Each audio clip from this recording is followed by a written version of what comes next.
Yaku wasn't lying when he said he was waking Lev up quite often since his injury.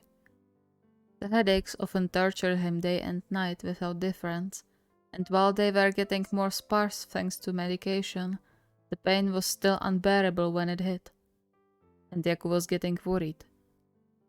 Despite Lev telling him repeatedly he didn't mind taking care of him, Yaku wasn't blind. He could see Lev's tired eyes, the exhaustion written deep into his face after a particularly bad night, the sight making his heart ache. Lev didn't deserve to lose sleep over him. He was so nice about it too, refusing gently but firmly whenever Yaku offered to go to sleep on the couch, saying he couldn't leave him alone in pain. It was endearing, but it didn't ease Yaku's feeling of guilt in any way.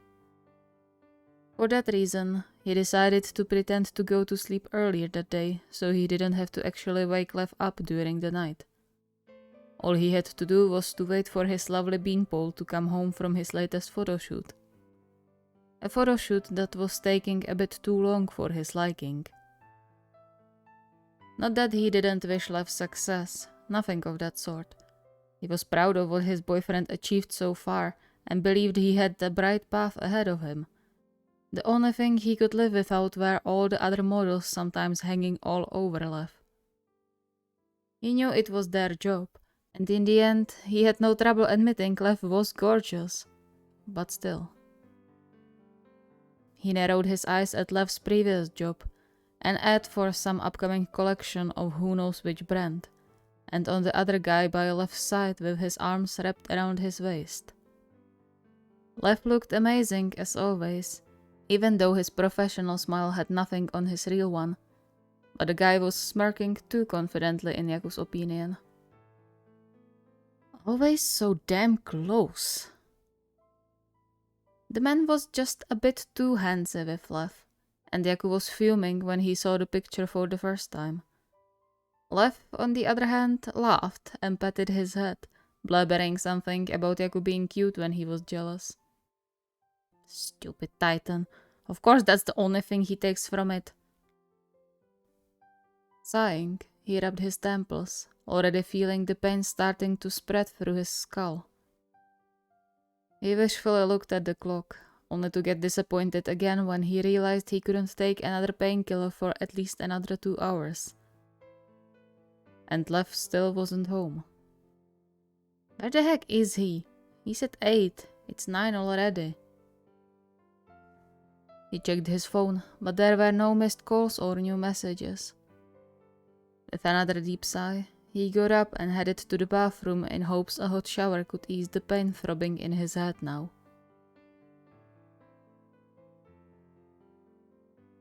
He laid in bed wide awake for another hour at least, biting his tongue to keep the pained whimpers contained. Even though there was no one around to hear him, his pride didn't allow him to whine this much because of a stupid headache. But even after that long, the other side of the bed stayed cold, and he was starting to really worry. Where the hell is he? Didn't even let me know he was staying out late for something. Just as he thought that, he cringed in pain as the main door flung open and collided with the wall. Mori, I'm home. Yaku flopped back on the pillow, groaning. God damn it. He wrapped himself with the duvet and waddled into the living room, not surprised at all when he saw slightly disheveled Lev swaying in the middle of the kitchen. Lev's eyes lit up when he spotted him. Mori! Yaku flinched, the wave of pain making him slightly nauseous. Stop yelling, please. Lev clasped his hands over his mouth, turning his drunken howling into a drunken whisper. Well, whisper. At least it was quieter than before. I'm sorry. We were celebrating a bit with my new friends. Yaku rolled his eyes. It's fine, but you could at least text me we were going drinking. I was worried. Lev's face brightened with that stupidly dumb smile. Mori was worried about me? Really? Yes, you giant idiot. Of course I was worried. I had no idea where you went or when you will get home. Don't do this to me, okay? You know I don't mind you going out, but at least give me heads up when you do. Some of the drunken mist disappeared from Lev's eyes. Not enough for Yaku to call him sobering, but his voice got into the normal volume level. I'm sorry, I kind of forgot. But I won't do it again, I promise. Yaku nodded, wincing in pain. He tried to hide it, but judging by Lev's furrowed brow, he wasn't successful. Is something? Yeah, my head hurts and I can't sleep. So go take a shower and come to bed. I need my pillow. He turned around to walk away, but then squealed when he accidentally stepped on the edge of the blanket and lost his balance. Unable to untangle himself from the burrito he made of himself, he squeezed his eyes shut and prepared for more pain from hitting the floor. But instead, long arms wrapped around him, catching him just before he could hit his head on the edge of the table, and pulled him back up. Be careful. Yaku blinked a few times, taking a shattered breath to settle his racing heart before he looked up. He was sure he had never seen Lev sober up this fast. The green eyes watched him widened with panic, and his voice was shaking. Yeah, thank you. It's fine. Just don't hit your head again, okay? I'll go get a shower and I'll be there soon. Walk carefully. Smiling, Yaku pinched his cheek. Will do. Don't take too long though. I was waiting enough already.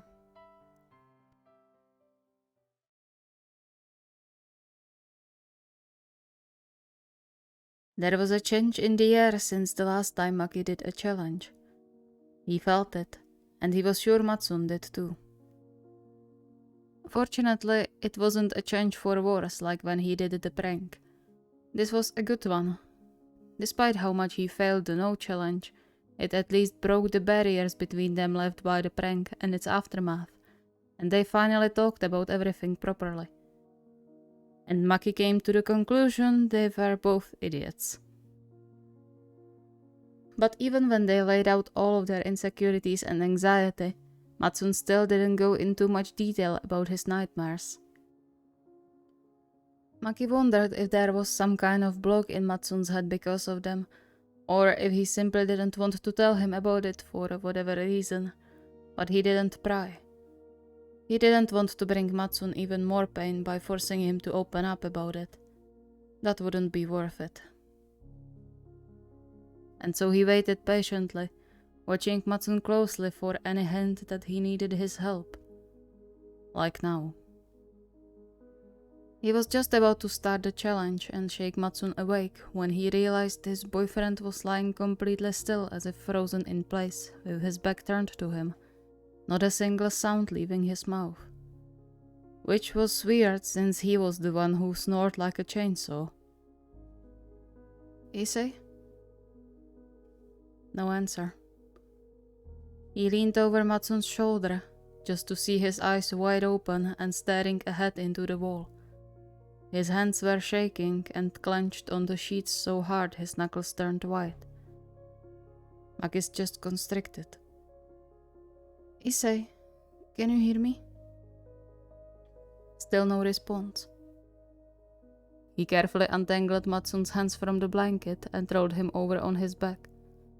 He cupped his cheek, noticing how cold his skin was. Issei, dear, come back to me, please. It's alright. You are home and safe. Everything is fine, I promise. It's not real, nothing from it, but my voice is. I'm with you. Please come back to me. Matsun blinked, his eyes finally focusing on Maki. Hiro? Maki let out a relieved breath and continued to gently rub some warmth back into his boyfriend's pale skin. Yeah, it's fine, I'm with you. Everything is fine, I promise. Tears glinted in Matsun's eyes as he hesitantly covered Maki's hand with his, almost as if he was worried he was still in a dream. Are you? Maki nodded, battling his own tears. He hoped he would never have to see his boyfriend like this, confused and terrified by everything. That he could finally have some peace. Yeah, I'm right here. Just fine. He hated this moment. Not because he was annoyed with Matsun. He could never. It wasn't his fault or something he could influence. But moments like this always made him feel so helpless because he couldn't do anything to stop it.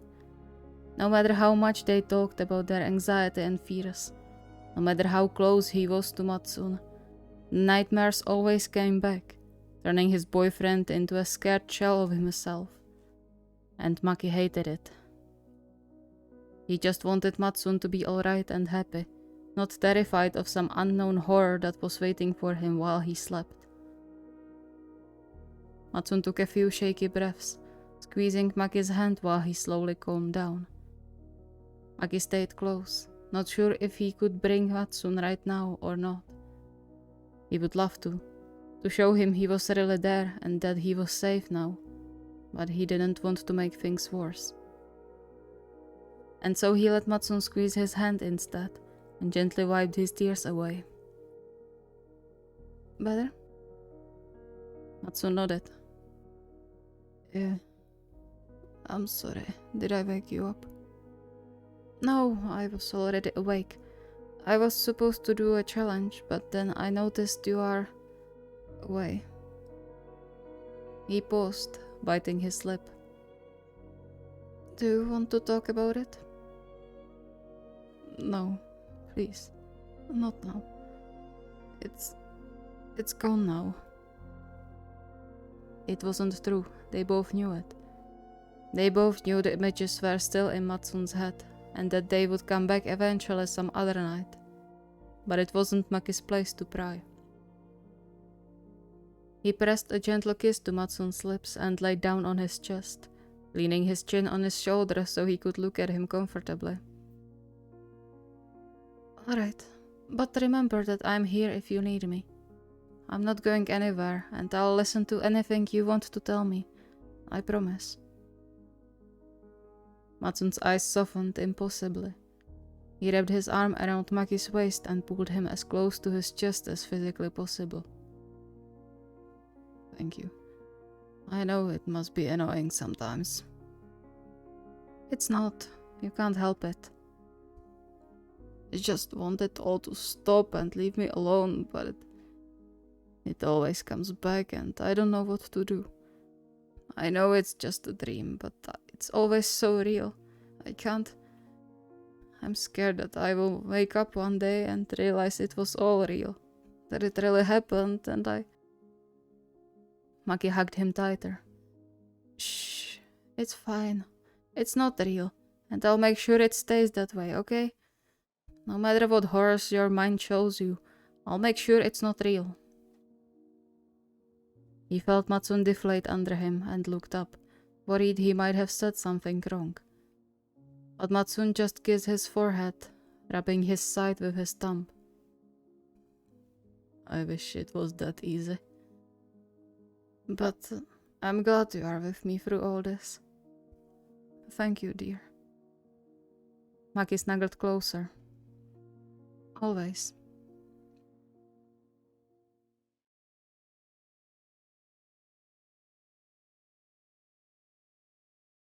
Hajime, are you listening to me? Iwaizumi snapped out of his thoughts, realizing he spaced out for quite a long time during Oikawa's monologue about some random dude who cut him in line in the store. He was blubbering about it for 10 minutes straight, and Iwaizumi just nodded off, feeling the hole in his head growing with Oikawa's every word. Since he was released from hospital, he decided to stay with Oikawa for his recovery, as the doctor discouraged him from traveling by plane. But he was quite happy about it.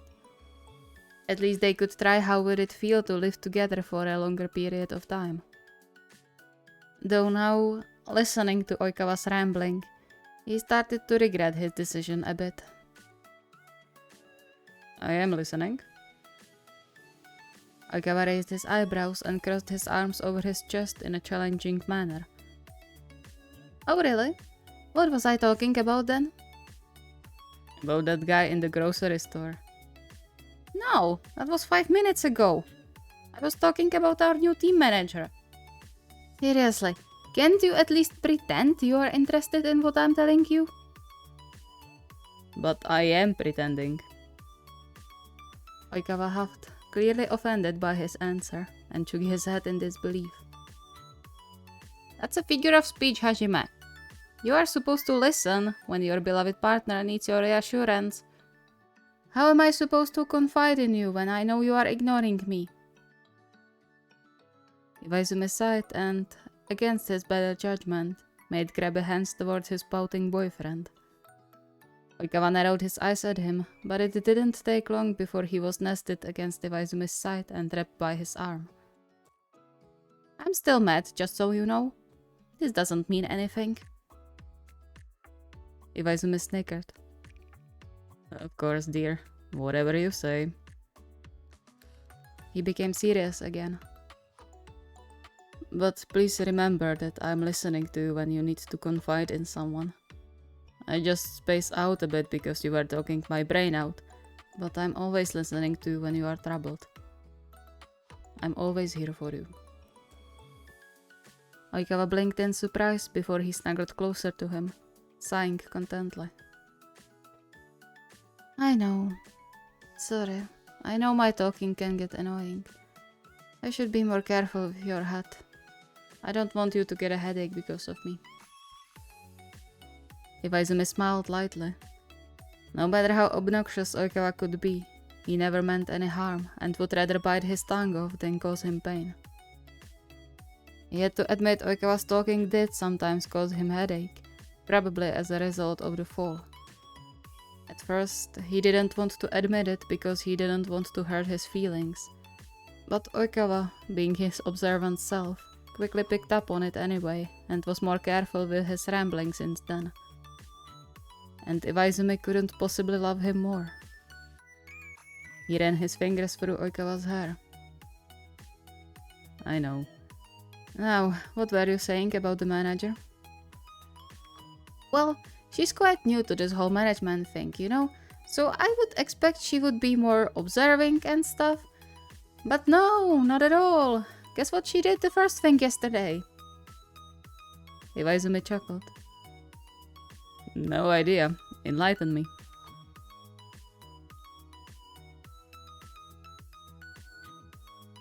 Later that evening, Iwaizumi set up a quiet alarm under his pillow for midnight, so he could be sure he was the only one being woken up by it. He carefully silenced it and waited in the complete silence of the bedroom for about half an hour before starting the challenge. He gently shook with Oikawa's shoulder, earning a quiet grunt in response. What? Did something happen? Iwaizumi smiled, admiring how adorable Oikawa's features were when he just woke up. I'm sorry, I can't sleep. Oikawa's eyes were wide open in a split second after the words left his mouth, all sleepiness gone from his face. What? Why? Does your head hurt? Or your back? Are you in pain? You have to tell me, Hajime. Do you need meds? Or ambulance?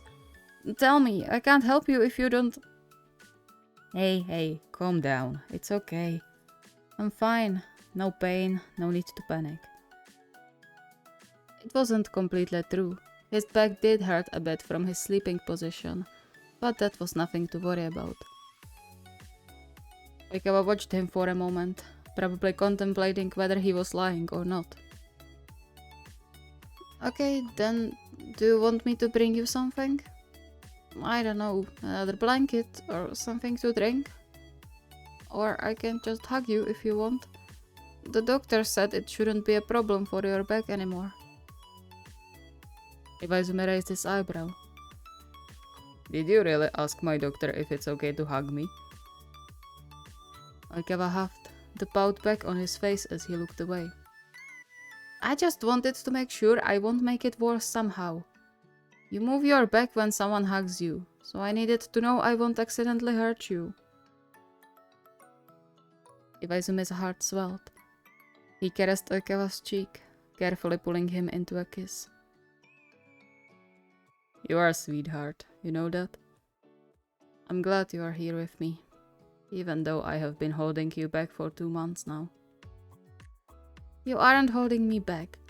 I know we aren't married yet, but in good and bad applies even without marriage, doesn't it?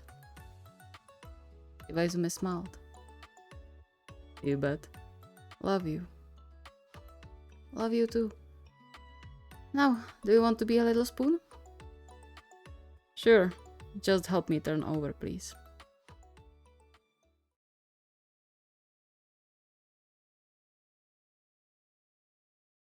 Come on, Akira. You can do this.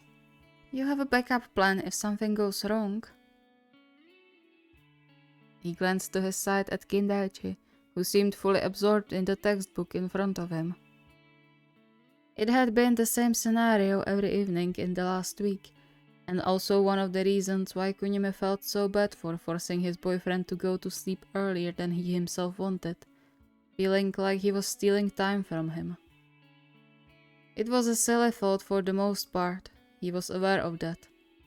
Like this, Kindaichi could get up earlier and continue to study then, but the bigger part of Kunimi's mind was not to be persuaded. Earlier that day, he messaged Shirabu, who promised to arrange him a visit by some specialist he knew from his practices. But until then, he really needed to sleep, at least for a few hours, and Kindaichi's warm presence and embrace always helped a bit. He cleared his throat, hoping that would be enough to turn Kindaichi's attention to him. It didn't work as well as he imagined it, and Kindaichi's eyes stayed buried into the pages. He huffed and poked Kindaichi's side.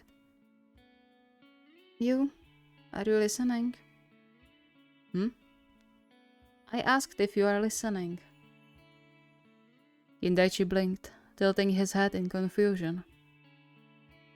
Oh, yeah, of course I am.